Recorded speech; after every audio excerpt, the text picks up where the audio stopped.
ತನಗೆ ತಾನೇ ಕಷ್ಟಕ್ಕೆ ಒಳಗಾಗುತ್ತಾನೆ. ಇದರಿಂದ ಸಂಕಷ್ಟಗಳನ್ನು ಅನುಭವಿಸುತ್ತಾನೆ. ದೈವ ಪರೀಕ್ಷೆಯಲ್ಲಿ ಅಂತವರು ಗೆಲ್ಲಲು ಸಾಧ್ಯವಾಗುವುದಿಲ್ಲ. ಸುಖ ದುಃಖಗಳ ಮಿಶ್ರಣವೇ ಈ ಜೀವನ. ಇವೆರಡನ್ನು ಸಮಾನವಾಗಿ ಸ್ವೀಕರಿಸಲು ದೇವರನ್ನು ಸ್ತುತಿಸುತ್ತಾ ದೈವ ಬಲವನ್ನು ಸಂಪಾದಿಸಬೇಕು. ಯಾರು ಎಷ್ಟೇ ಬಡವನಾಗಿರಬಹುದು, ಐಶ್ವರ್ಯವಂತನಾಗಿರಬಹುದು, ಅಧಿಕಾರದಲ್ಲಿರಬಹುದು, ಕಡೆಗೆ ಸೇವಕನೇ ಆಗಿರಬಹುದು, ಆದರೆ ಭಗವಂತನ ಮುಂದೆ ಯಾರೂ ದೊಡ್ಡವರಿಲ್ಲ. ದೇವರ ದೃಷ್ಟಿಯಲ್ಲಿ ಎಲ್ಲರೂ ಒಂದೇ. ಭಗವಂತನ ಪೌರಾಣಿಕ ಕಥೆಗಳನ್ನು ತಿಳಿದುಕೊಂಡಿರುವವರೆಲ್ಲ ಭಗವಂತನ ಅನುಗ್ರಹವೆಂತಹುದೆಂಬುದನ್ನು ತಿಳಿದುಕೊಂಡವರಾಗಿರುತ್ತಾರೆ. ಇಂತಹ ಅನೇಕ ಕಥೆಗಳಲ್ಲಿ ಶ್ರೀ ಶನಿ ಮಹಾತ್ಮನ ಕಥೆ ಸಹ ಒಂದಾಗಿದೆ.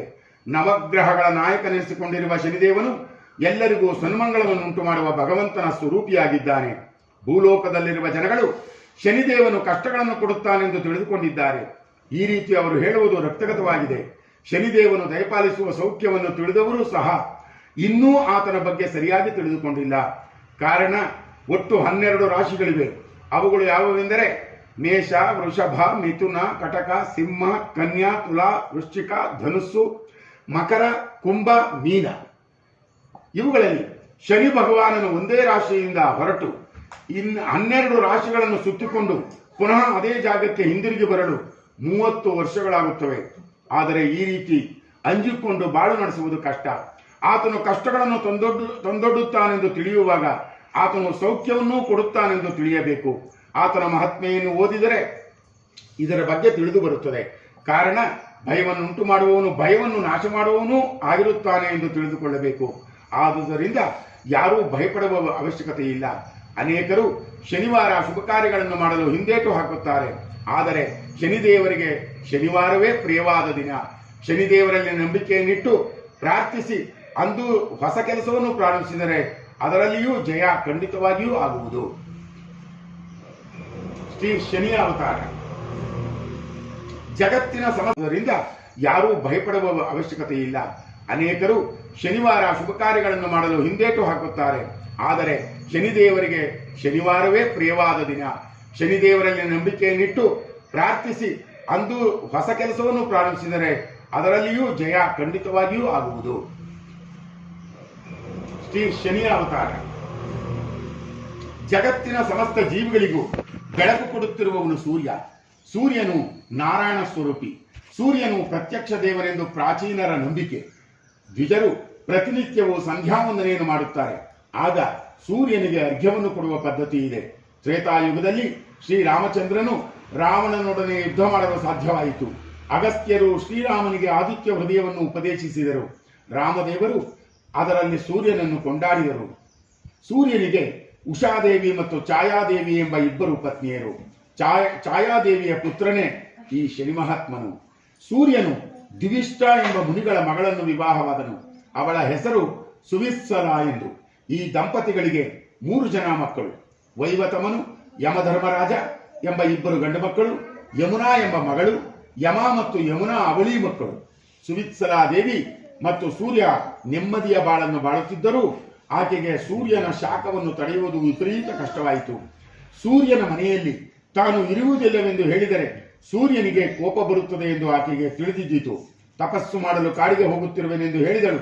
ತಾನಿಲ್ಲಿ ಇಲ್ಲದಿದ್ದರೆ ಗಂಡನಿಗೆ ಅಂದರೆ ಸೂರ್ಯನಿಗೆ ಕೋಪ ಬರುತ್ತದೆ ಎಂದು ತಿಳಿದುಕೊಂಡ ಆಕೆ ತನ್ನ ಅಪೂರ್ವ ಶಕ್ತಿಯನ್ನು ಉಪಯೋಗಿಸಿ ತನ್ನ ನೆರಳಿನಿಂದ ಒಂದು ಹೆಣ್ಣನ್ನು ಸೃಷ್ಟಿಸಿದಳು. ನೋಡಲು ಆ ಹೆಣ್ಣು ತುಂಬಾ ಸುಂದರಳಾಗಿದ್ದಳು. ಅವಳ ಹೆಸರೇ ಛಾಯಾದೇವಿ.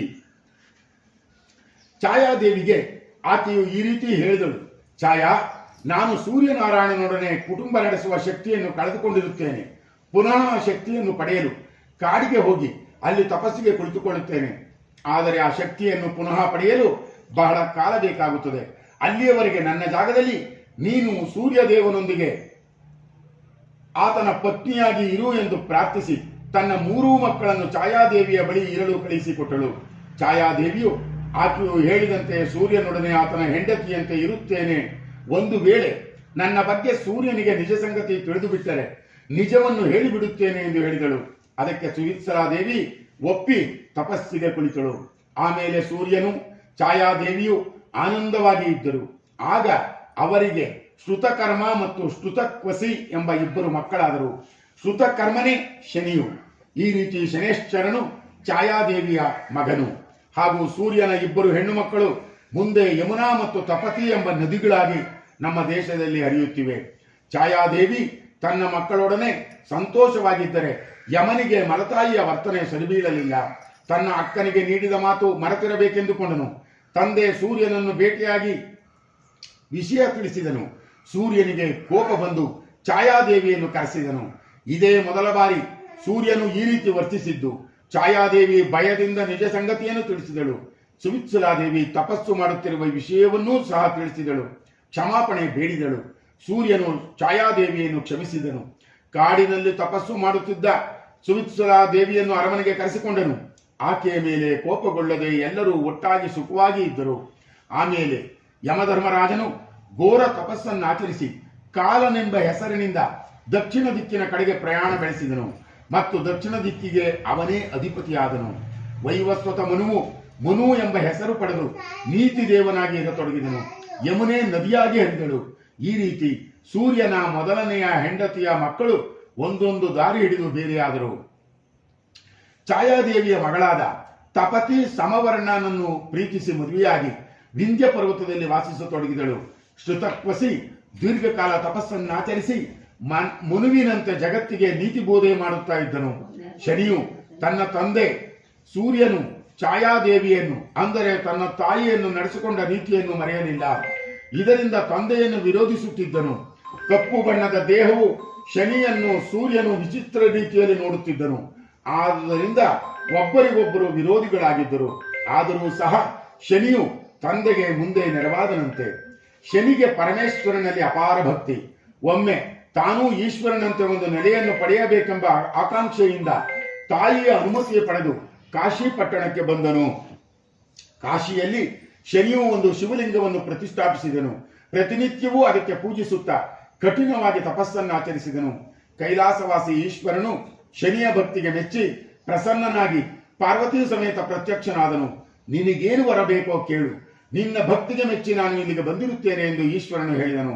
ಶನಿಯು ಈಶ್ವರನ ಧ್ವನಿ ಕೇಳಿ ಕಣ್ಣು ಬಿಟ್ಟನು ಮತ್ತು ಸಾಷ್ಟಾಂಗ ನಮಸ್ಕಾರ ಮಾಡಿದನು. ಪರಮೇಶ್ವರ, ನನ್ನ ತಂದೆಗಿಂತಲೂ ಹೆಚ್ಚಿನ ಬಲವುಳ್ಳವನಾಗಿರಬೇಕೆಂಬ ಆಸೆ ಇದೆ.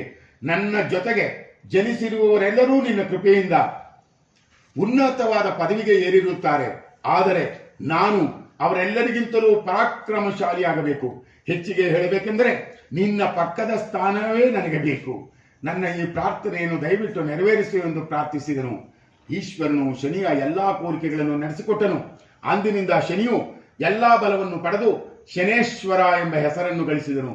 ಮತ್ತೆ ಈಶ್ವರನಿಗೆ ಬೇಡಿದನು, ಜಗದೀಶ್ವರ, ಶನೇಶ್ವರ ಎಂಬ ಹೆಸರು ಗಳಿಸಿದರೆ ಸಾಕೆ? ನವಗ್ರಹಗಳಿಗೆಲ್ಲ ನಾನೇ ಅಧಿಕ ಬಲಶಾಲಿಯಾಗಿರಬೇಕು. ನನ್ನ ನೋಟ ತಗುಲಿದರೆ ಉಳಿದೆಲ್ಲರ ಬಲವೂ ಇಳಿಯಬೇಕು. ಆ ರೀತಿ ಅನುಗ್ರಹಿಸು ಎಂದು ಪ್ರಾರ್ಥಿಸಿದನು.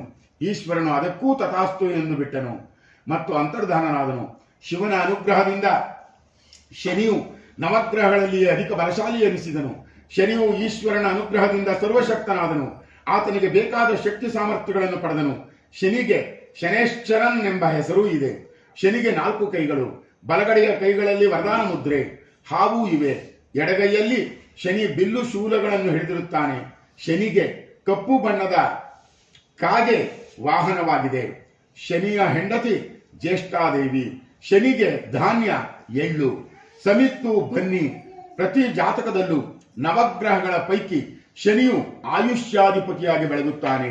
ಶನಿಯಂತ ಕೊಡುವವರೂ ಇಲ್ಲ, ಶನಿಯಂತ ಕೆಡಿಸುವವರೂ ಇಲ್ಲ. ಆದುದರಿಂದ ಎಲ್ಲರೂ ಭಯಭಕ್ತಿಗಳಿಂದ ಪೂಜಿಸುತ್ತಾರೆ.